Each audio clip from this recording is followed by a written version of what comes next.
Nanginginig ang aking mga kamay habang hawak ang titulo ng lupa sa opisina ng abogado. Ang lupain ng aking mga magulang ang nag-iisang pamana. Pero ang perma sa ibaba hindi akin. Ginaya. Ang tila usok na kasinungalingan nagiging apoy sa aking mga mata. Hindi ito malilimutan. 1,000 beses kong pagbabayarin ang gumawa nito. Bago tayo magpatuloy, kung maaari, mag-subscribe ka sa channel at sabihin mo sa comments kung saan ka nakikinig ngayon, ikatutuwa ko talagang malaman iyon. Ako si Alondra, lampas 40 na ang edad. Kung titingnan mo ang buhay ko ngayon, masasabi mong payapa. May sarili akong munting negosyo. Ang anak kong si Sofia, lumalaki ng malusog at masaya. Ngunit sa likod ng lahat ng ito, alam ko. Naroon pa rin ang mga marka, ang mga peklat mula sa nakaraan. Ito ay mga alaala na, sa kabila ng paglipas ng panahon, ay nananatiling sariwa sa aking puso. Kung babalikan ko ang aking alaala, 10 taon ng aking buhay ang ibinigay ko sa pagiging isang asawa. Isang asawa na mapagmahal, tapat at tapat. Dati akong isang chief accountant, may magandang kinabukasan sana.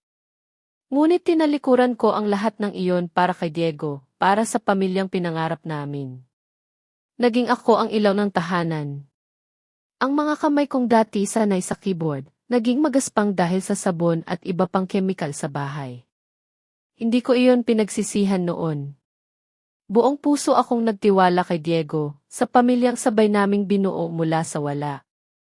Si Sofia, ang aming nag-iisang anak, ang siyang pinakamalaking biyaya. Ang kanyang ngiti ang aking lakas.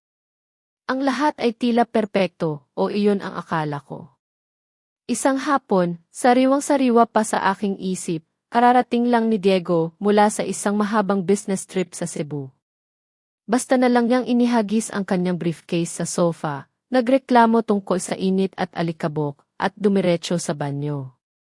Iniwan niya sa akin ang isang tumpok ng maruruming damit. Amoy pawis at kalsada. Maingat kong pinulot ang bawat isa. Pinaghiwalay ko ang decolor sa puti. Robot ako noon. May nakaprogramang gawain. Walang tanong. Walang pag-aalinlangan. Bigla, ang sunod-sunod na tunog ng text mula sa cellphone ni Diego ang pumunit sa katahimikan ng aming sala. Nakapatong ito sa gear rock. Kadalasan, hindi ko pinakikialaman ang telepono niya. Iyon ang aming kasunduan. Isang simpleng paggalang sa pribadong espasyo ng isa't isa. Ngunit sa hindi malamang dahilan, parang may isang malakas na puwersang humihigop sa akin. Ang liwanag mula sa screen nito ay tila isang babala. Isang pangalan ang lumitaw. Hindi isang numerong hindi pamilyar. Kundi si Melissa. Sekretary niya. Natigilan ako. Si Melissa. Ang batang intern na minsan ko nang tinuruan. Ako pa mismo ang nagrekomenda sa kanya kay Diego bilang personal na sekretarya. Nakita ko kasi noon kung gaano siya kabilis matuto at pagiging maabilidad. Ang maikling mensahe ay kitang-kita sa lock screen. Hindi na kailangan ng password para mabasa ng buo. Ngunit ang lakas ng pagsabog nito, mas malala pa sa isang bomba atomika na direktang bumagsak sa dibdib ko. Narito ang mga salita, malinaw na malinaw, buntis ako. Anong plano mo sa matandang iyan sa bahay? Hindi na ako makapaghintay. Ang polong hawak ko ay bumagsak sa sahig. 3 segundo. Sa loob lang ng 3 segundo, gumuho ang mundo ko. Hindi isang maingay na pagguho, kundi isang tahimik na pagkawasa. Nabingi ako. At ang agos ng tubig mula sa banyo ay tila isang malayong bulong mula sa ibang mundo.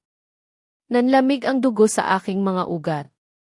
Isang nakakakilabot na hangin ang gumapang sa aking likuran. Narinig ko ang panginginig ng aking mga ngipin. Matandang yan. Iyan pala sa kanilang mga mata. Ang lahat ng isinakripisyo kong kabataan ay katumbas lang ng 2 masasakit na salitang iyon. Huminga ako ng malalim. Pilit na pinipigilan ang dibdib ko sa pagsabog. Ngunit sa halip na sumigaw, kumatok sa pinto, at kumprontahin si Diego, isang nakakatakot na kalamigan ang bumalot sa aking isipan. Ito ang kalmadong pakiramdam ng isang taong nasukol na sa pader. Walang nang matatakbuhan kundi ang sumugod para ipagtanggol ang sarili. Kinuha ko ang telepono ni Diego. Nanginginig ang mga daliri ko. Hindi sa takot kundi sa galit. In-unlock ko ito. Ang password. Ang kaarawan pa rin ng aming anak na si Sofia. Ang kabalintunaan nito ay nagpaduwal sa akin. Binuksan ko ang mensahe. Nag-type ako ng bawat letra. Pilit na ginagaya ang malambing na tono na laging ginagamit ni Diego para lokohin ako sa loob ng maraming taon. Punta ka dito sa bahay. Umalis si Mrs. May business trip. Pag-usapan natin yung baby. Pinindot ko ang send. Wala pang 3 segundo. Umilaw muli ang screen. Ang sagot ni Melissa ay dumating na parang isang hayop na gutom sa biktima, papunta na ako. Buksan mo ang pinto ha. I love you baby. Ibinalik ko ang telepono sa dati nitong pwesto. Inayos ko ang anggulo. Parang hindi ginalaw. Ang agos ng tubig sa banyo ay tuloy-tuloy pa rin. Narinig ko si Diego na sumisipol ng isang pamilyar na kanta. Matatapos na ang pag-ibig. Ngunit ang galit at paghiganti. Ngayon palang magsisimula. Tumingin ako muli sa salamin. Ang alondra sa salamin ay iba na. Tinanggal ko ang tali sa aking buhok at hinayaan itong lumugay sa aking mga balikat. Lumapit ako sa aking vanity table. Kinuha ko ang isang matingkad na pulang lipstick at maingat na ipinahid sa aking mga labi. Ito ay isang kulay pula, isang kulay na parang isang deklarasyon ng digmaan. Alam ko, ang gabing ito ay magiging isang napakahabang gabi. Pumasok ako sa sala. Hindi ako nagtimpla ng tsaa o naghanda ng tubig. Sa halip, naglagay ako ng isang bukas na bote ng red wine at 2 makikinang na kristal na kupita sa center table. Sa tabi nito, inilagay ko ang isang plato na may kalahating binalatang mansanas. At ang matalim na kutsilyong ginamit ko sa pagbabalat. Ang kislap ng metal sa ilalim ng madilaw na ilaw ng chandelier ay nagbibigay ng nakakakilabot na pakiramdam. Inayos ko ang lailayan ng aking seda na duster. Ito ang pinakamaganda kong pantulog. Regalo ni Diego noong aming 5th anibersaryo. Matagal ko na itong hindi isinusuot dahil sa pagiging abala sa anak namin at sa gawaing bahay. Ngayong gabi, isinuot ko ito. Hindi para akitin ang aking asawa, kundi para salubungin ang babaeng umagaw sa kanya. Ding dong. Ding dong. Sunod-sunod. Tila nagmamadaling tunog ng doorbell. Kasabay ng malalakas na katok. Mas mabilis dumating si Melissa kaysa sa inaasahan ko. Siguro, matagal na niyang hinihintay ang sandaling ito. Ang sandali na makakapasok siya sa bahay na ito. Bilang ang susunod na may-ari. Tumayo ako. Dahan-dahan akong naglakad. Bawat tapak ko sa malamig na sahig na tiles ay parang isang pagkirot sa aking puso. Ngunit habang sumasakit ang puso ko, lalo namang tumatalas ang isip ko. Huminga ako ng malalim. Pinihit ko ang doorknob. Bumukas ang pinto. Isang malamig na hangin ang pumasok. Dala ang amoy ng basang lupa. Nandoon si Melissa. Nakasisilaw sa ganda at karangyaan. Nakasuot siya ng isang manipis na pulang seda na pantulog. May 2 strap lang. Nakapatong dito ang isang eleganteng kulay krema na trench coat. Sa kanyang kamay, isang mamahaling handbag. Ang mismong bag na nakita kong tinitingnan ni Diego sa isang website noong nakaraang buwan. Na sinabi niyang para sa asawa ng boss niya. Pala. Ang asawa ng boss na tinutukoy niya ay itong kabit niya. Ang mapang-akit na ngiti sa labi ni Melissa ay biglang naglaho. Nang makita niyang ako ang nagbukas ng pinto. At hindi si Diego. Natigilan siya. Nanlalaki ang mga mata. Hindi makapagsalita. At Alondra. Ngumiti ako. Isang ngiti na ilang beses kong pinraktis sa salamin sa loob ng ilang minuto. Isang ngiting palakaibigan. Ngunit malamig hanggang buto. Hello Melissa. Gabing-gabi na. Napadalaw ka? Tuloy ka. Malamig sa labas.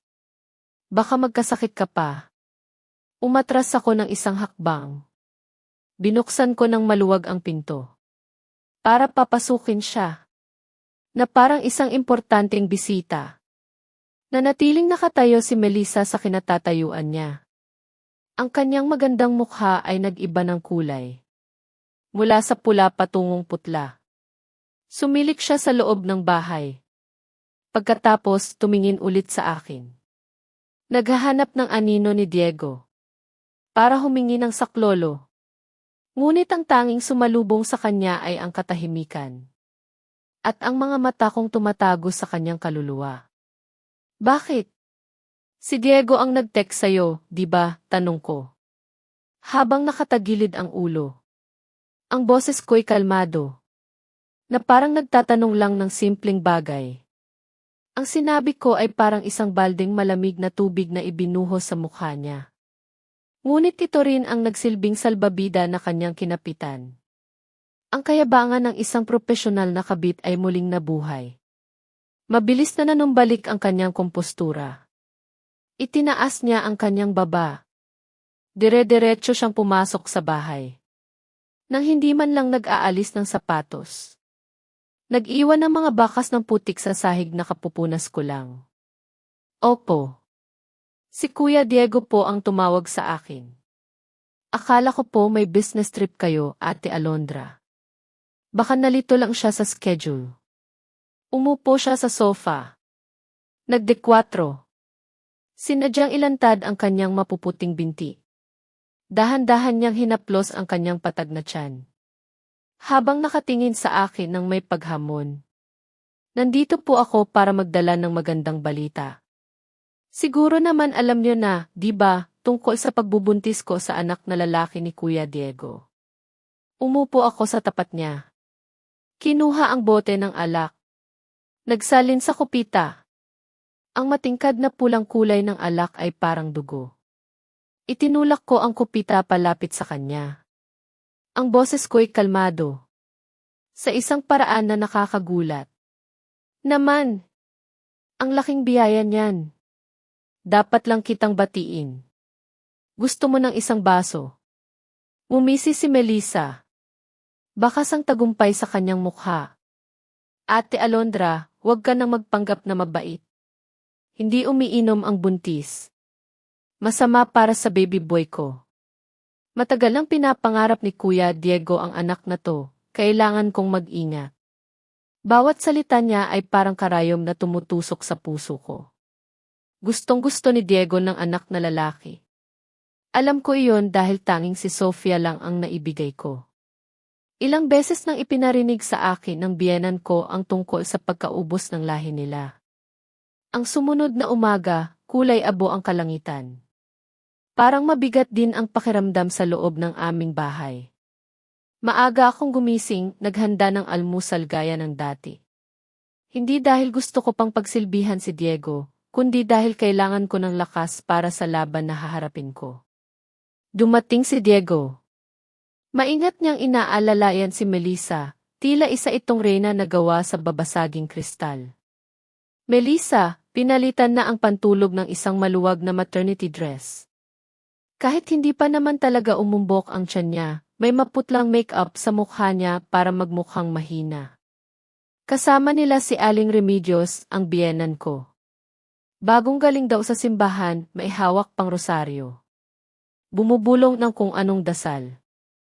Nang makita ni Aling Remedios na may kasamang ibang babae si Diego, kumunot ang noo niya. Ngunit nang mapansin niya ang tiyan na sadyang inuumbok ni Melissa, ang kanyang mga mata ay nagliwanag. Parang high beam ng sasakyan. Diego! Anong ibig sabihin nito? Sinong babaeng yan? Tanong ni Aling Remedios. Ngunit ang tono niya hindi galit. Bagkus ay puno ng pag-asa. Bago pa man makasagot si Diego, mabilis na umarte si Melissa na naiiyak. Magandang umaga po. Ako po si Melissa, sekretarya po ni Kuya Diego. Dala-dala ko po ang dugo niya sa sinapupunan ko. Lalaki po, tita. Kakapa-ultrasound ko lang po kahapon. Ang salitang di lalaki, parang isang magic spell na tumama sa kahinaan ni Aling Remedios. Natigilan siya. Nabitawan ang rosaryo. Mabilis siyang lumapit. Itinulak niya si Diego. Hinawakan ang kamay ni Melissa. Totoo ba, Hija? Lalaki. Saan ka nagpa-ultrasound? Sigurado na ba sabi ng doktor? Opo, tita, sigurado na raw po. Nako, ang likot-likot na nga po ng apo ninyo sa tiyan ko. Hinaplos ni Melissa ang kanyang tiyan. Nagsisinungaling. Hindi kumukurap. Ilang linggo pa lang ang sinasabing pagbubuntis, paano naman sisipa iyon? Pero si Aling Remedios, bulag sa sobrang tuwa. Hindi na napansin ang kasinungalingan. Nakatayo ako sa pintuan ng kusina. Hawak ang isang sandok. Pinapanood ang mabilis na pagbabago ng ugali ng aking biyenan. Ang babaeng araw-araw nagsisimba. Nangangaral tungkol sa kabutihang asal. Ngayon, dahil sa balitang magkakaroon ng apo na lalaki, handang itapon ang lahat ng moralidad. Humarap sa akin si Aling Remedios. Ang kanyang mga mata, malamig at puno ng paghamak. Malayong-malayo sa ipinakita niyang pagtanggap kay Melissa kanina. Alondra, halika rito. Tinawag niya ako na parang utusan. Lumabas ako. Inilapag ang sandok sa mesa. Bakit po, ma? Tingnan mo itong si Melissa. Ang galing-galing. Marunong magbigay ng anak na lalaki sa pamilyang to. Ikaw, 10 taon ka nang manugang dito. Isa lang ang naibigay mo. Babae pa. Ginawa mong dahilan para maubos ang lahi namin. Ngayon, nabuntis si Melissa sa tagapagmana. Umayos ka. Ano po ang ibig niyong sabihin sa umayos ako, ma? Tanong ko. Ang boses ko, nakakagulat na kalmado. Ang ibig kong sabihin, pumayag ka na rito. Tumira si Melissa para maalagaan. Ikaw ang legal na asawa. Dapat marunong kang magpasensya at maging bukas palad. Alagaan mo sila hanggang sa manganak siya. Pagkatapos, sisiguraduhin kong bibigyan ka ni Diego ng sapat na sustento. Hindi ka dehado. Ngumiti ako ng mapait. Gusto ninyong makipaghati ako sa asawa ko. Pagsilbihan ng kabit niya sa loob ng sarili kong pamamahay? Ma, nagsisimba kayo araw-araw. Iyan po ba ang turo ng Diyos sa inyo? Huwag mong isali ang Diyos dito. Hinampas ni Aling Remedios ang mesa. Ang babaeng hindi marunong magbigay ng anak na lalaki, iyan ang pinakamalaking kasalanan. Kailangan ng pamilyang ito ng tagapagmana. Kung hindi mo kaya, hayaan mong iba ang gumawa. Kung hindi mo matanggap, mag-file ka ng diborsyo. Pero sinasabi ko sa'yo, itong bahay na to, lupang pamana to, pera ni Diego ang ginamit sa pagpapatayo. Kung aalis ka, sarili mo lang ang dala mo. Huwag kang umasang may makukuha ka. Si Diego, nakatayo sa tabi, nanatiling tahimik. Nangangahulugang sumasang-ayon siya sa kanyang ina. Si Melissa naman, sumiksik sa balikat ni Aling Remedios. May ngiting tagumpay sa kanyang mga labi. Isang alyansa ang nabuo sa aking harapan. Isang taksil na asawa. Isang biyenang bulag sa tradisyon. At isang tusong kabit. Nasaan si Sofia? Babae lang yon. Mapupunta rin sa ibang pamilya. Simula ngayon, ilipat mo ang mga gamit niya. Dito natutulog si Melissa sa kwarto niya. Maganda ang sikat ng araw doon. Mabuti para sa buntis. Utos ni Aling Remedios. Isang utos na walang awa. Inaagaw maging ang espasyo ng sarili niyang apo. Kumirot ang puso ko. Kaya kong tiisin ang lahat ng panlalait nila sa akin. Ngunit nang idamay ang anak ko, ang agawin ng karapatan niya para ibigay sa isang batang hindi pa tiyak kung dugo at laman nga ba ng pamilyang ito. Iyon ang hindi ko mapapalampas. Ma, itong bahay, conjugal property natin. May ambag ako dito. May legal akong karapatan. Hindi niyo ako basta-basta mapapaalis. Akala mo matanda na ako kaya tanga na. Mula sa kanyang bulsa, kinuha ni Aling Remedios ang isang luma at naninilaw na papel.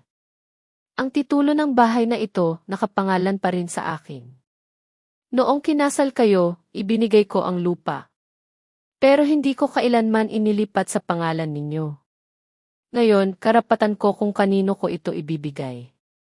At sinasabi ko na sayo, ipapangalan ko ang bahay na ito sa apo kong lalaki sa tiyan ni Melissa, sa oras na isilang siya. Gumuho ang lupa sa aking paanan. Matagal na pala niyang plinano ito. O kaya ilagi siyang may reserba. Para protektahan ang ari-arian ng kanyang anak laban sa akin. Wala akong kalaban-laban. Literal na wala. Naging impyerno ang buhay sa bahay na iyon. Opisyal na tumira si Melissa. Inangkin niya ang aming master's bedroom dahil daw mas komportable para sa buntis. Itinulak niya ako sa maliit at mamasa-masang bodega sa likod bahay. Dating taguan lang ng mga lumang gamit. Doon ako natutulog kasama si Sofia. Sinimula ni Diego ang economic abuse. Nang hapong iyon, pumunta ako sa ESC para bumili ng pagkain at gatas ni Sofia. Nang iabot ko ang credit card, tiningnan ako ng cashier ng may awa. Ma'am, ang sabi niya, decline po. Nakalock daw po ang card. Sinubukan ko ang pangalawa. Pangatlo. Lahat wala ng bisa. Nanigas ako sa gitna ng mahabang pila. Namumula ang mukha sa hiya. Ang mga matang mausisa ay nakatutok sa akin, parang mga patalim. May cash po kayo, ma'am, mahinang tanong ng cashier. Hinalungkat ko ang wallet ko. Pero iilang barya at papel na pera na lang ang natira. Hindi sapat pambili kahit isang maliit na lata ng gatas. Malungkot kong isinauli ang lahat ng pinamili ko. Maliban sa isang pakete ng instant noodles. Paglabas ko ng supermarket, tumulo ang luha ko. Sinakal na talaga ako ni Diego. Gusto niyang mapilitan akong lumuhod at magmakaawa. O kusang umalis. Pag-uwi ko, ang bumungad sa akin ay si Melissa. Nakahiga sa aming mamahaling sofa. Nanonood ng ZZ, kumakain ng imported na cherries. Isang bagay na bihira kong bilhin. Sa sahig, nagkalat ang mga balat ng butong pakwan.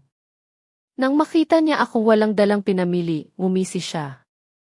O, Ate Alondra, galing sa palengke pero walang nabili. Kawawa naman. Siguro nilock na ni Kuya Diego ang mga card mo, no? Sabi niya, baka daw kasi gamitin mo ang pera para bumuhay ng lalaki kaya kailangan higpitan. Kung kailangan mo ng pera, sabihin mo lang. Bibigyan kita ng limos. Kawawa naman ang pamilya kong magugutom. Hindi ko siya pinansin.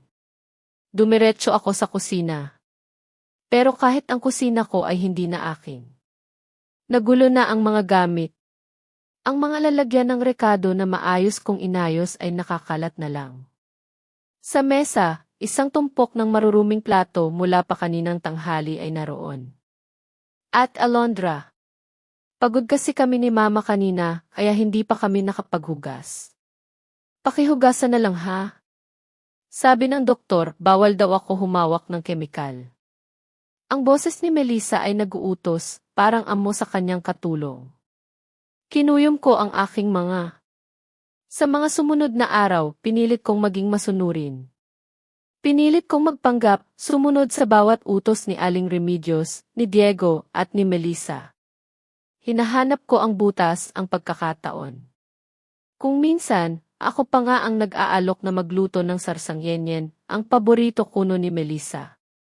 Pero napansin ko ang kakaiba sa aking katawan. Madalas akong mahilo. Makakalimutin ako.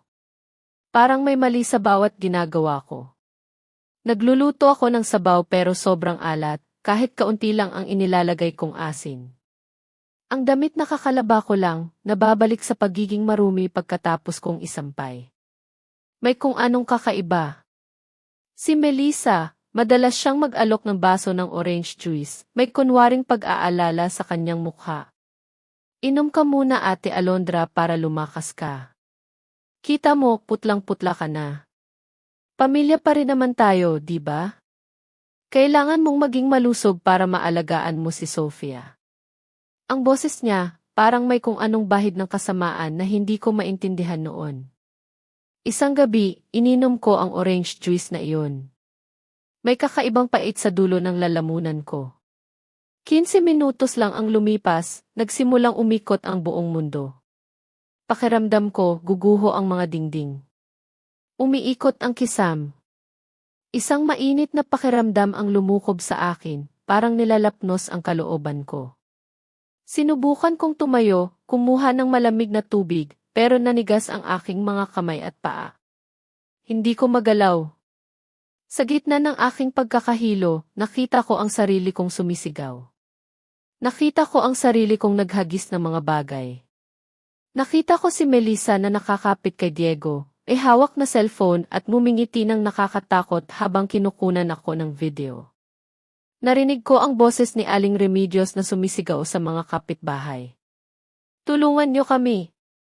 Ang manugang ko, nababaliw na. May hawak siyang kutsilyo.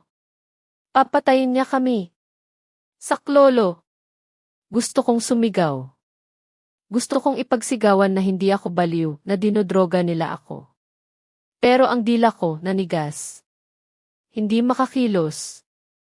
Ang huling larawan na nakita ko bago ako lamunin ang dilim ay ang malamig, walang awang mukha ni Diego. Tinitigan niya ako na parang isang basurang kailangan ng itapon. Nagising ako sa mabangong amoy ng disinfektante. Nakahiga ako sa isang malamig na kama na bakal. Ang aking mga kamay at paa, nakatali sa leather straps. 4 na puting dingding na walang bintana ang nakapalibot sa akin. Bumukas ang pintong bakal. Isang lalaking nakasuot ng puting blouse ang pumasok kasama si Diego. Si E.C. Garcia, isang kaibigan na madalas kasama ni Diego sa pag-inom. Sinuri ako ni E.C. Garcia at idinulog niya ang kanyang diagnosis.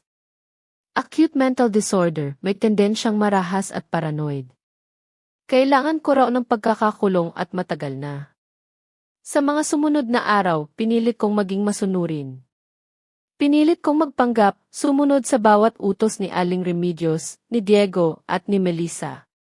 Hinahanap ko ang butas, ang pagkakataon. Kung minsan, ako pa nga ang nag-aalok na magluto ng sarsangyenyen, ang paborito kuno ni Melissa. Pero napansin ko ang kakaiba sa aking katawan. Madalas akong mahilo. Makakalimutin ako. Parang may mali sa bawat ginagawa ko. Nagluluto ako ng sabaw pero sobrang alat, kahit kaunti lang ang inilalagay kong asin. Ang damit na kakalaba ko lang, nababalik sa pagiging marumi pagkatapos kong isampay. May kung anong kakaiba. Si Melissa, madalas siyang mag-alok ng baso ng orange juice, may kunwaring pag-aalala sa kanyang mukha. Inom ka muna Ate Alondra para lumakas ka. Kita mo, putlang-putla ka na. Pamilya pa rin naman tayo, di ba? Kailangan mong maging malusog para maalagaan mo si Sofia. Ang boses niya, parang may kung anong bahid ng kasamaan na hindi ko maintindihan noon. Isang gabi, ininom ko ang orange juice na iyon. May kakaibang pait sa dulo ng lalamunan ko. 15 minutos lang ang lumipas, nagsimulang umikot ang buong mundo. Pakiramdam ko, guguho ang mga dingding. Umiikot ang kisam.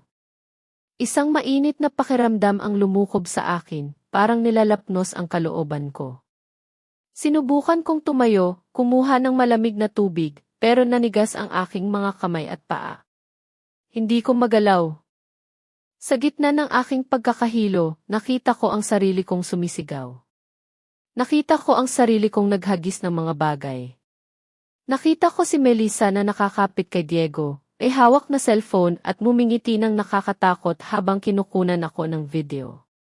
Narinig ko ang boses ni Aling Remedios na sumisigaw sa mga kapitbahay. Tulungan niyo kami! Ang manugang ko, nababaliw na. May hawak siyang kutsilyo. Papatayin niya kami. Saklolo! Gusto kong sumigaw. Gusto kong ipagsigawan na hindi ako baliw, na dinodroga nila ako. Pero ang dila ko, nanigas. Hindi makakilos.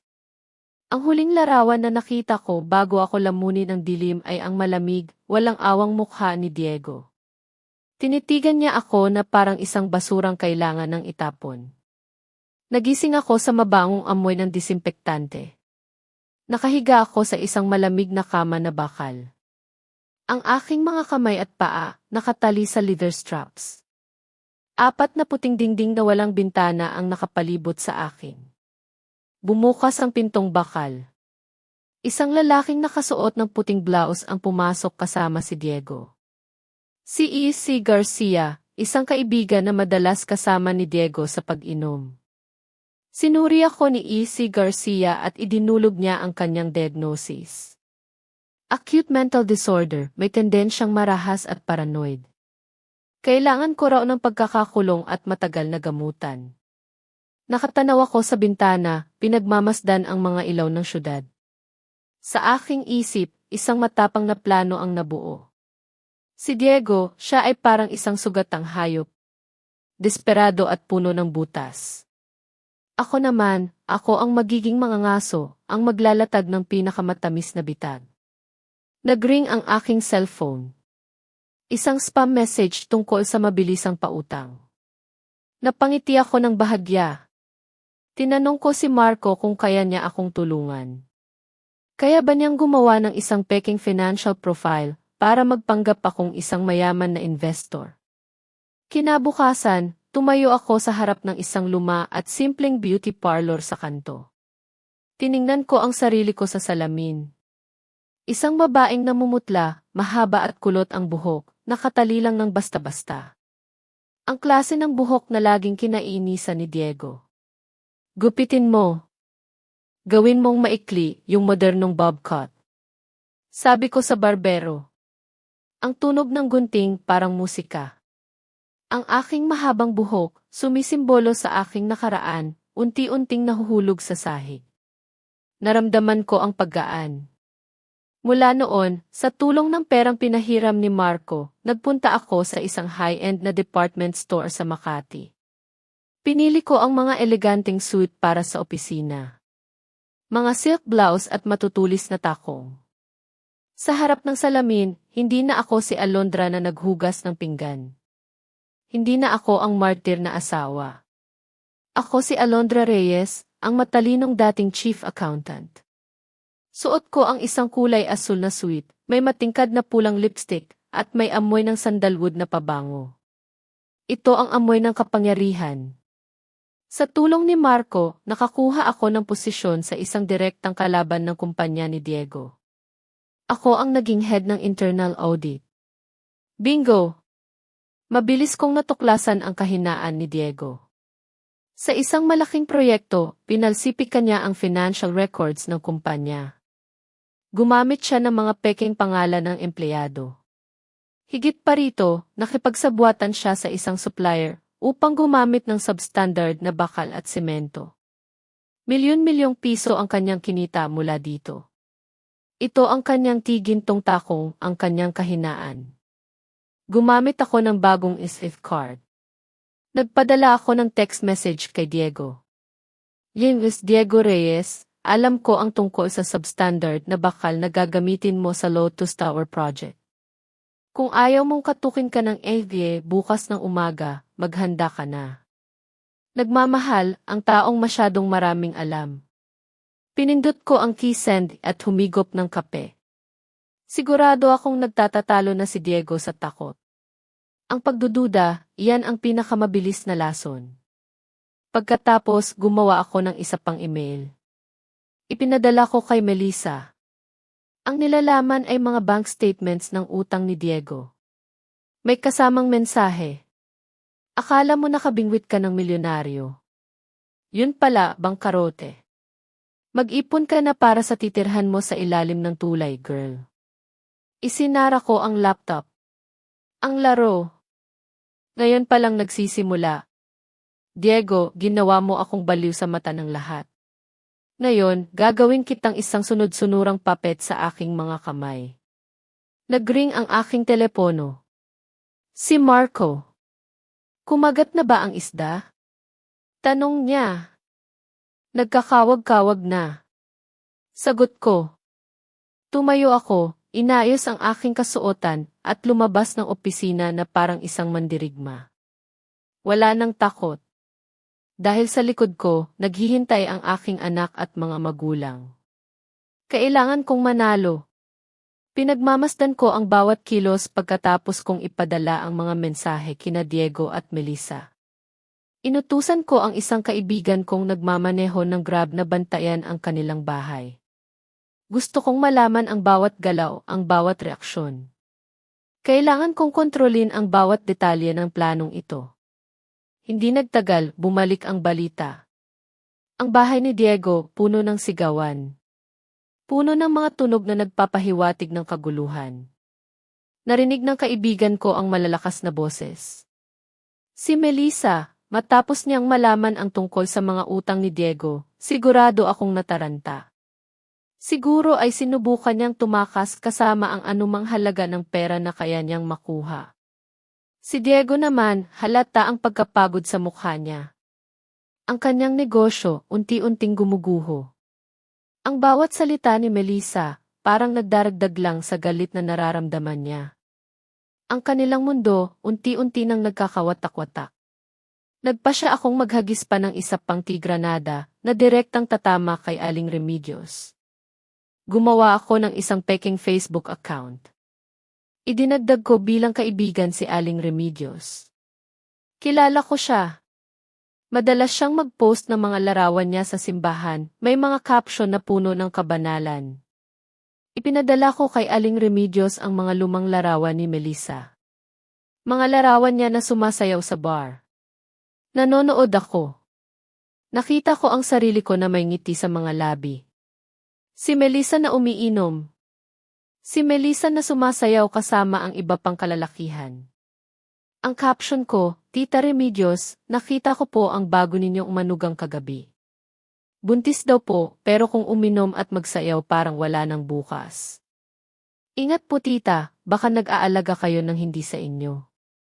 Iyan ang eksaktong mensahe. Hindi ko man lang binago. Lumipas ang 5 minuto.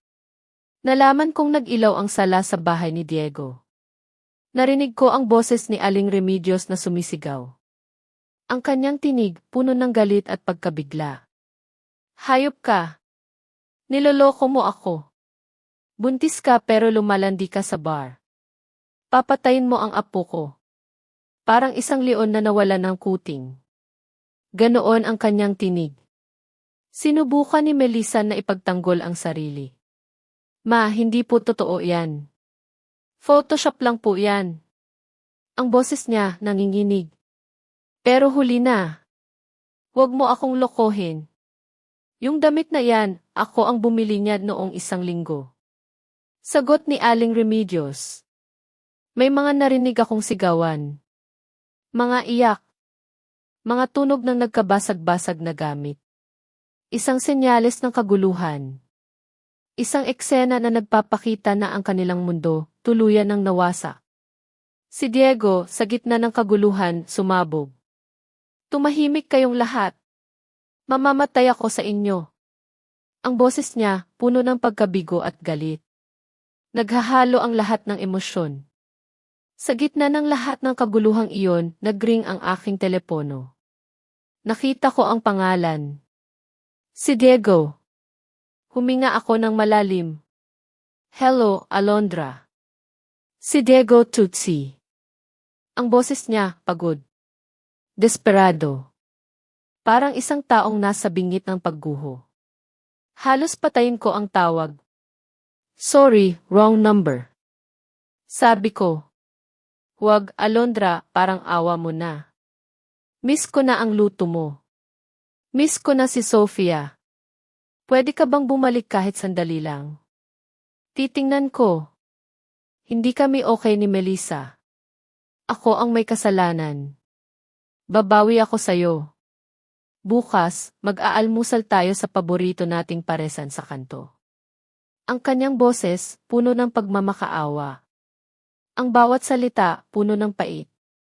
Ang kanyang kunwaring matamis na tono. Napakalamig ng pakiramdam ko. Gusto niya akong balikan. Gusto niyang gamitin ang isang mangkok ng pares bilang kapalit ng lupang nagkakahalaga ng 5 milyong piso. Isang katatawanan. Sige, kung gusto mong magpanggap na nagsisising asawa, magpapanggap akong isang tanga asawa na umaasang magkakabalikan pa tayo. Titingnan natin kung sino ang mas magaling umarte. Ang boses ko, kalmado. Walang bahid ng emosyon. Sige, magkita tayo bukas. Sabi ko. Pinatay ko ang telepono. Kinabukasan, papasok ako sa pugad ng leon. Pero hindi na ako ang biktima. Ako na ang magtatanggal ng bawat pangil nito. Ang salo-salo para sa anibersaryo ng kumpanya ni Diego ay ginanap sa isang marangyang 5-star hotel. Malalim ang mga kortina, kumikinang ang mga chandelier, at puno ng mga matatayog na personalidad. Ang espasyo ay nagagandahan, ngunit sa mata ni Diego, nakikita ko ang hindi maitago niyang pag-aalala. Present din si Aling Remedios at Melissa. Bawat isa sa kanila may kani-kanyang tensyon sa mukha. Eksaktong 8:00 ng gabi, bumukas ang malaking pinto. Humakbang ako papasok. Biglang tumahimik ang buong bulwagan. Lahat ng mata ay napako sa akin. Nagningning ako sa isang wine red na gown, ang aking buhok na maikli at kulot, ang aking mga labi na pinahira ng matingkad na pulang lipstick. Buong-buo ang aking kumpiyansa. Sa tabi ko, si Marco, nakasuot ng eleganteng vest. Napatulala si Diego. Halos malaglag ang kanyang hawak na wine glass. Hindi niya ako nakilala. Sa kanyang mga mata, nakita ko ang paghangad at ang pagkamangha. Agad siyang lumapit, susubukan sanang hawakan ang aking kamay. Alondra, ang ganda-ganda mo. Alam kong darating ka. Ang boses niya may halong pagkabigla at pag-asa. Maingat kong iniwas ang kanyang kamay. Ngumiti ako ng pormal. Binabati ko ang anibersaryo ng kumpanya mo. Nandito ako para magbigay ng isang espesyal na regalo. Ang aking boses, kalmado at malinaw. Mabilis namang sumugod si Melissa. Sinadya niyang isingit ang kanyang kunwari ibuntis na tiyan sa pagitan namin ni Diego. Ipinukol niya sa akin ang mga salita. Ang kapal din ng mukha mong magpakita rito. Ano? Akala ko ba naghugas ka na lang ng plato? At sino iyang lalaking iyan na dala mo? Manggulo ka ba rito? Ang kanyang tinig, puno ng pagkamuhi. Pabulong na pinagalitan ni Diego si Melissa. Takot siya na masira ang plano tungkol sa lupa. Nagsimula ng umarte si Melissa. Nagbanta siyang iiwan si Diego. Humakbang ako pasulong. Hinarap ko si Melissa. Melissa, sinasabi mong buntis ka sa tagapagmana? Handa ka bang magpatingin sa isang doktor dito mismo, ngayon din? Ang bawat salita, matalim na parang punyal. Nagtatagis ang kanyang mga ngipin. Umiling si Melissa. Hindi siya sumagot. Sinubukan niyang magkunwari na hindi niya ako narinig. Itinaas ko ang aking boses para marinig ng lahat. Dahil narinig ko may nakakita sa isang buntis na umiinom ng alak na parang tubig at nagsasayaw sa bar buong magdamag. Nag-aalala lang naman ako para sa lahi ni Diego. Tumingin ako sa paligid. Ang mga mata ng mga bisita nakatuon sa amin. Sumugod si Melissa, galit na galit. Sumasabog ang kanyang damdamin. Gusto niya akong sampalin. Ngunit bahagya akong gumilid. Sinadya kong iharap ang aking paa sa kanyang dinaraanan. Nadapa si Melissa. Bumagsak ang kanyang mukha sa sahig. Nagsinghap ang lahat ng tao sa bulwagan. Diyos ko! Ang apo ko! Ang anak ko! Agad na sumugod si Diego at Aling Remedios. Punong-puno ng pag-aalala. Ngunit may kakaiba. Kahit malakas ang pagbagsak, walang sakit sa kanyang tiyan. Walang dugo. Sa halip, isang bilog at malambot na bagay ang gumulong mula sa ilalim ng kanyang magandang gown. Isang unan na gawa sa foam. Yung ginagamit na sandalan sa sofa. Parang huminto ang oras. Naging napakatahimik ng buong bulwagan. Maririnig mo ang pagbagsak ng karayom. Lahat ng tao. Si Diego. Si Aling Remedios. Ang mga bisita. Nakatingin sila sa unan. Tapos sa tiyan ni Melissa na biglang lumapat. Nakabulagta si Melissa sa sahig. Ang kanyang mukha namumutla. Nanginginig siya. Sinubukan niyang takpan ang sarili, ngunit huli na ang lahat. Si Aling Remedios ang unang nakabawi. Nanginginig siya. Ipinukol niya ang kanyang kamay sa unan. Tapos kay Melissa. Ikaw. Ikaw. Ang apo ko. Ang apo ko ay isang unan. Ang kanyang mga salita parang suntok sa katahimikan. Nakaupo pa rin si Diego. Ang kanyang mukha ay nagpalit mula sa pula, naging ube. Tinitigan niya si Melissa na parang isang halimaw. Ang kanyang pangarap na magkaroon ng anak na lalaki. Ang kanyang pagmamataas. Isang pirasong foam lamang. Nakatanaw ako. Pinagmamasdan ko ang trahedya. Isang malamig na ngiti ang lumabas sa aking mga labi. Congratulations, Diego. Ang lambot pala ng tagapagmana mo. Ang aking mga salita, parang mitsa na sumindi sa isang bomba. Sumigaw si Aling Remedios. Sumugod siya at sinabunutan si Melissa. Hayop ka. Manloloko. Ibalik mo ang apo ko. Papatayin kita. Si Diego, umalingaw-ngaw ang kanyang galit na parang isang sugatang hayop. Sinampal niya si Melissa ng malakas. Dumugo ang kanyang labi. Nagkagulo ang buong bulwagan. Ang mga flash ng kamera, walang humpay na kumikislap. Binalingan ko si Marco at tumango. Lumapit si Marco. Naglabas siya ng makapal na folder ng mga dokumento mula sa kanyang briefcase. Paumanhin sa abala.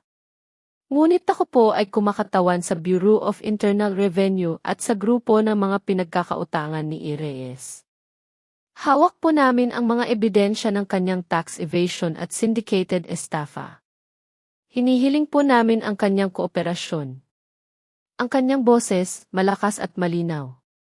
Muling bumukas ang malaking pinto. Ngayon, mga pulis na nakasuot ng uniforme ang pumasok. Ang marangyang bulwagan biglang naging hukuman. Ang bulungan ng daan-daang bisita, parang tunog ng mga bubuyog. Pinunit nito ang natitirang dignidad ng pamilya ni Diego. Sa gitna ng kaguluhan, naroon pa rin ang unan sa sahig. Isang tahimik na saksi sa isang malaking kasinungalingan. Ipinagrus ko ang aking mga braso. Tahimik kong pinagmamasdan ang pagbagsak ng isang imperyo na itinayo sa kasinungalingan. Hindi ko na kailangang kumilos pa. Ang kasamaan ay kusang sumisira sa sarili nito. Si Aling Remedios, namumutla ang mukha, nanginginig na itinuro si Melissa. Si Melissa, sumisigaw. Ibinibintang niya ang lahat kay Diego. Si Diego, nakaposas, sumisigaw din sa galit at kahihiyan. Sa gitna ng lahat ng ito, biglang hinawakan ni Aling Remedios ang kanyang dibdib. Nanlaki ang kanyang mga mata. Bumagsak siya sa sahig, nawalan ng malay. Ma! Mama! Sigaw ni Diego. Sinubukan niyang tumakbo papalapit, ngunit pinigilan siya ng pulis. Sa kaguluhang iyon, isa lang ang lumapit para tumulong. Ako. Sa kabila ng lahat ng sakit na idinulot niya, lumuhod ako sa tabi ni Aling Remedios at nagsimulang bigyan siya ng pangunang lunas. Tinitigan ako ni Diego. Ang kanyang mga mata puno ng pagsisisi. Ngunit huli na ang lahat. Umalingaw-ngaw ang sirena ng ambulansya. Isang tanda ng ganap na pagbagsak ng isang pamilyang itinayo sa mga kasinungalingan.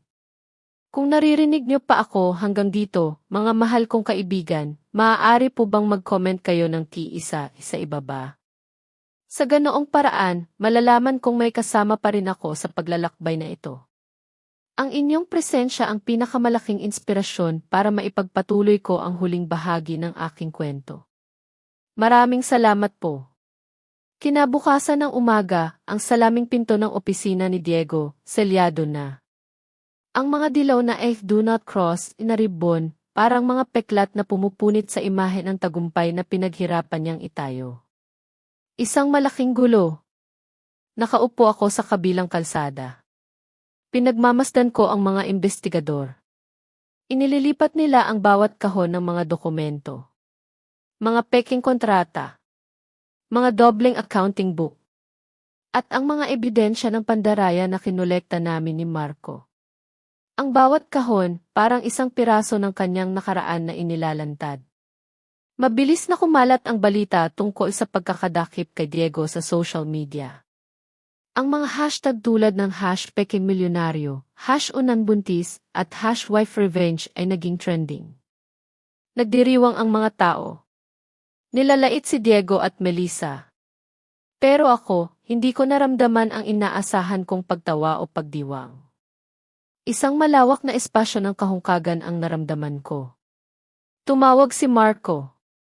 Ang bangko, sisimulan na ang foreclosure proceeding sa bahay. Palihim na isinangla ni Diego ang titulo ng lupa sa mga maliliit na investor at sa bangko. Ngayon, bangkarote na siya. Ang bahay kukunin. Nag-aalala ako. Tinanong ko si Marco tungkol sa lupa ng aking mga magulang. Pinakalma ako ni Marco. Mabuti na lang, hindi niya nailoko ang aking mga magulang.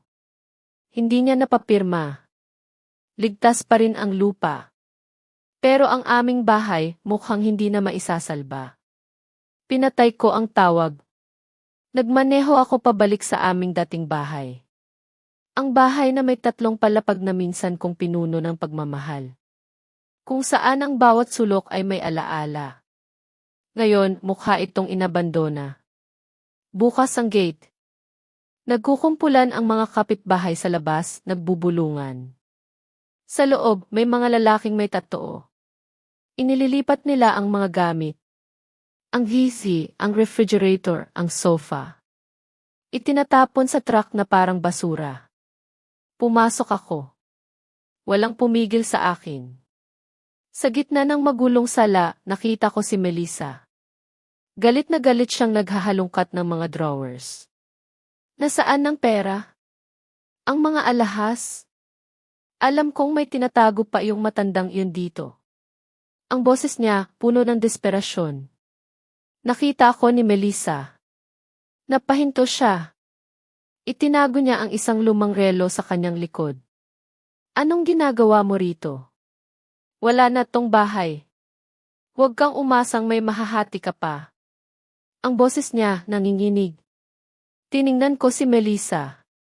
May awa sa aking mga mata. Anong hinahanap mo? Ginto. Matagal nang naibenta lahat ni Diego para pambayad sa interes ng mga utang niya. At yang relong hawak mo, peke yan. Baka 5,000 piso lang ang halaga niyan. Sapat na pambili mo ng lugaw. Napatulala si Melissa. Binitawan niya ang relo. Nabagsak ito sa sahig. Nabiyak ang salamin. Umupo siya at umiyak ng malakas.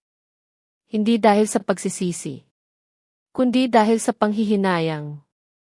Lahat ng pinaghirapan niyang makuha, naging walang saysay. Kasalanan mo to. Kung hindi ka bumalik, hindi sana ako magkakaganito. Ibinintang niya sa akin ang lahat.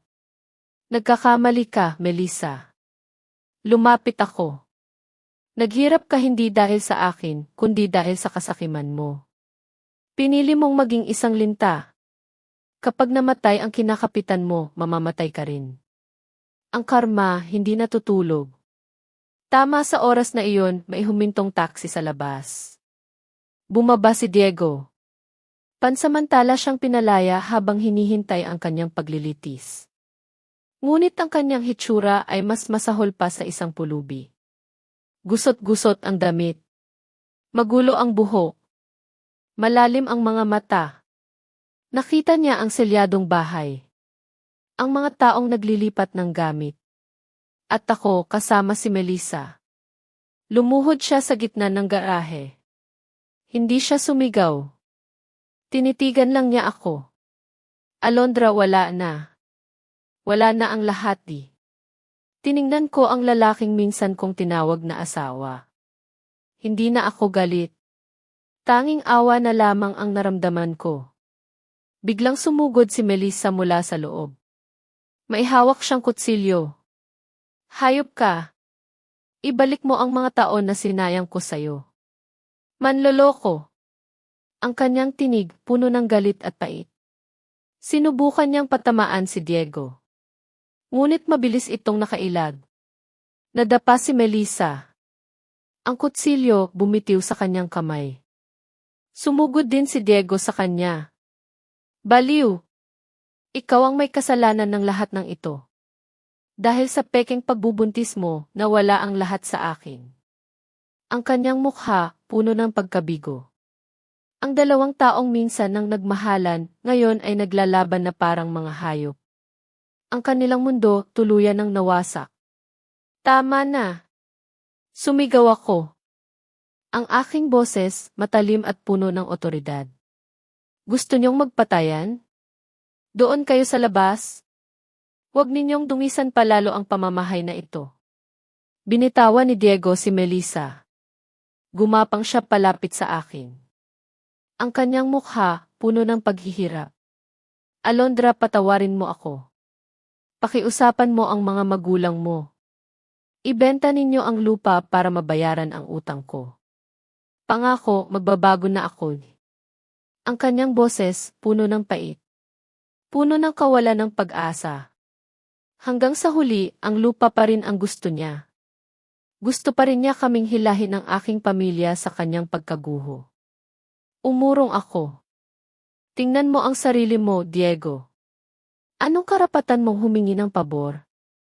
Ang lupang yon ang buhay ng mga magulang ko. Pero ako ang ama ni Sofia. Hahayaan mo ba siyang makulong? Umiyak siya. Ang kanyang mga luha, puro kasinungalingan. Ngumiti ako ng mapait. Kinuha ko mula sa aking bulsa ang isang resulta ng test. Inihagis ko ito sa harap niya. Sinasabi mong ama ka niya, pero minsan mo siyang pinagdudahan. Hayaan mong saktan ang kabit mo. Tingnan mo yan, 100% mong anak si Sofia. Pero simula ngayon, wala na siyang amang katulad mo. Kinuha ni Diego ang papel. Ang mga salitang ipagkumpirma ng pagkaama ay parang isang huling sampal sa kanyang pagkatao. Sumigaw siya. Isang tunog na puno ng sakit at panghihinayang. Tiningnan ko si Melissa. Kunin mo na yung peking bag mo at basag na relo. Yan lang ang nararapat sa'yo. Umalis ka na. Tahimik siyang tumayo. Lumabas siya sa gitna ng mga usisero. Alondra, huwag mo akong iwan. Pakiusap ni Diego. Tumalikod ako. Naglakad ako papunta sa kotse kung saan naghihintay si Marco. Nasa korte na ang kaso natin. Hintayin mo ang hatol sa'yo. Tapos na tayo, Diego. Huwag ka nang magpapakita sa amin kahit kailan. Sumakay ako sa kotse. Sa rearview mirror, nakita ko si Diego na nakaluhod pa rin, mag-isa sa gitna ng ulan. Tara na, Marco. Sabi ko. Okay ka lang? Tanong niya. Ngayon lang ako gumaan ng ganito. Si Aling Remedios, matapos ang kanyang heart attack, hindi na niya magawang kumilos ng maayos. Dahil walang nag-aalaga sa kanya, dinala ko siya sa isang home for the aged. Bagamat masama ang kanyang trato sa akin noon, hindi ko kayang iwanan siya. Madalas ko siyang dalawin. Biglang sumugod si Melissa mula sa loob. May hawak siyang kutsilyo. Hayop ka. Ibalik mo ang mga taon na sinayang ko sa'yo. Manloloko. Ang kanyang tinig, puno ng galit at pait. Sinubukan niyang patamaan si Diego. Ngunit mabilis itong nakailag. Nadapa si Melissa.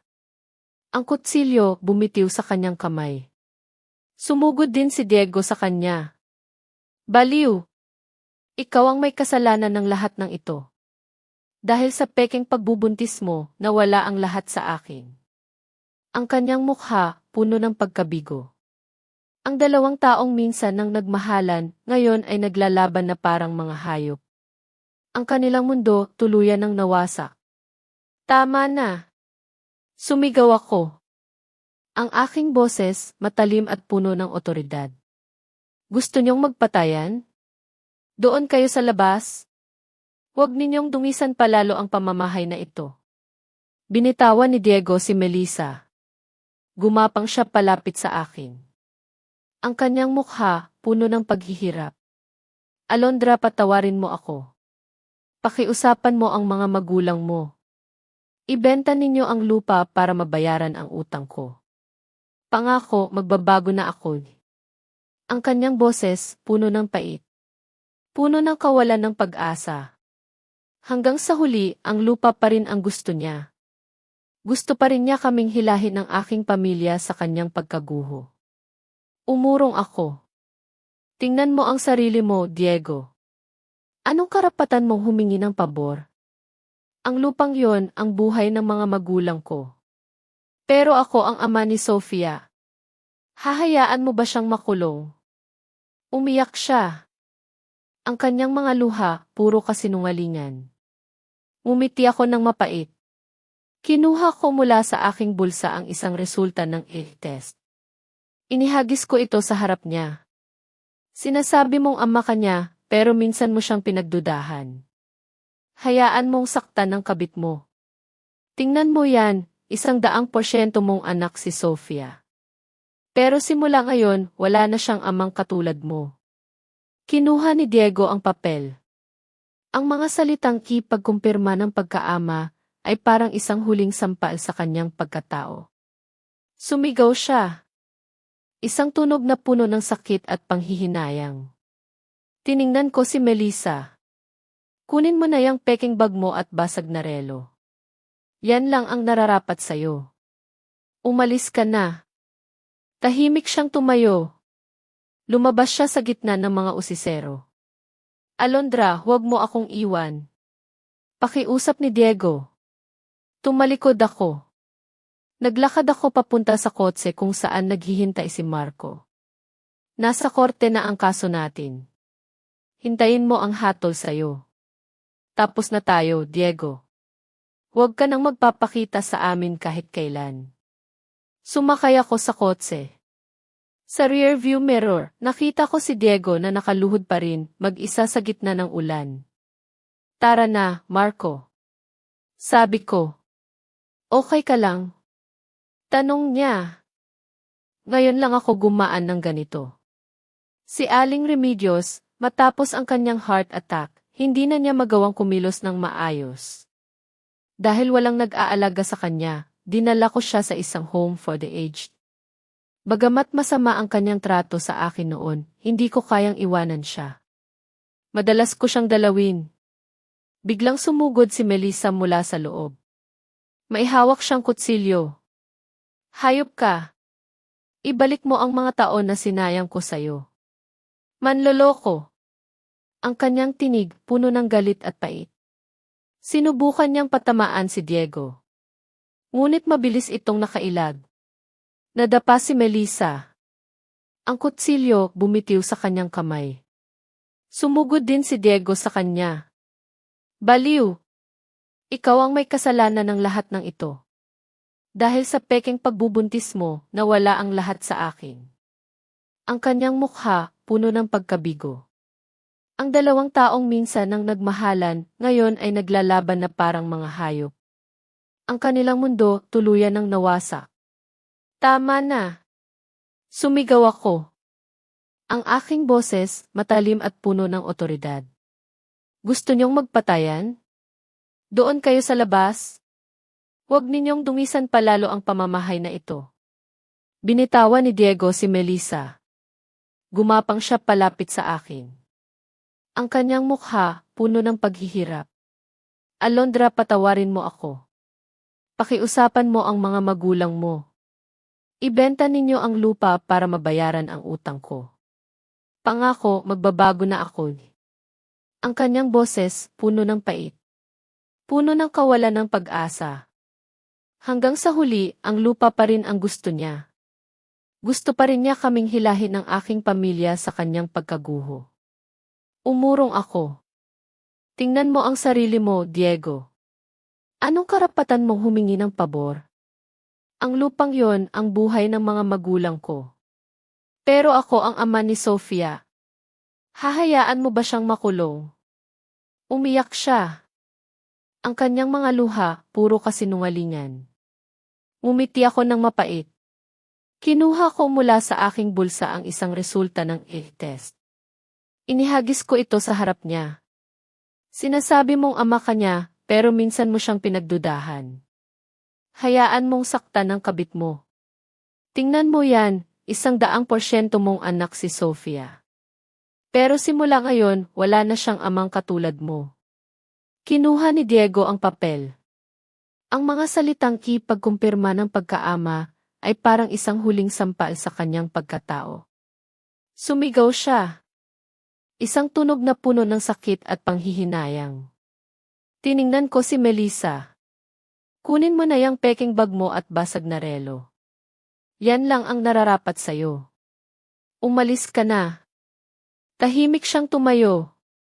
Lumabas siya sa gitna ng mga usisero. Alondra, huwag mo akong iwan. Pakiusap ni Diego. Tumalikod ako. Naglakad ako papunta sa kotse kung saan naghihintay si Marco. Nasa korte na ang kaso natin. Hintayin mo ang hatol sa'yo. Tapos na tayo, Diego. Huwag ka nang magpapakita sa amin kahit kailan. Sumakay ako sa kotse. Sa rearview mirror, nakita ko si Diego na nakaluhod pa rin, mag-isa sa gitna ng ulan. Tara na, Marco. Sabi ko. Okay ka lang? Tanong niya. Ngayon lang ako gumaan ng ganito. Si Aling Remedios, matapos ang kanyang heart attack, hindi na niya magawang kumilos ng maayos. Dahil walang nag-aalaga sa kanya, dinala ko siya sa isang home for the aged. Bagamat masama ang kanyang trato sa akin noon, hindi ko kayang iwanan siya. Madalas ko siyang dalawin. Ngayon, tahimik na ang lahat. Ang bawat sugat, naghilom na. At sa bawat alaala, may bagong aral na nakaukit sa aking puso. Hindi ito tungkol sa panalo o talo, kundi tungkol sa paghahanap ng kapayapaan sa gitna ng unos. Ang bawat hakbang, bawat luha, bawat pagsubok ay humubog sa akin. Ginawa akong mas matibay, mas may alam, at mas handang harapin ang anumang hamon. Sana, sa paglalakbay na ito, nakahanap din kayo ng sarili ninyong liwanag. At naunawaan ang halaga ng bawat pagsubok. Kung naramdaman ninyo ang bawat paghinga at pagbangon ko. Kung nais ninyong samahan pa ako sa iba pang mga kwento ng katatagan at pagbabago.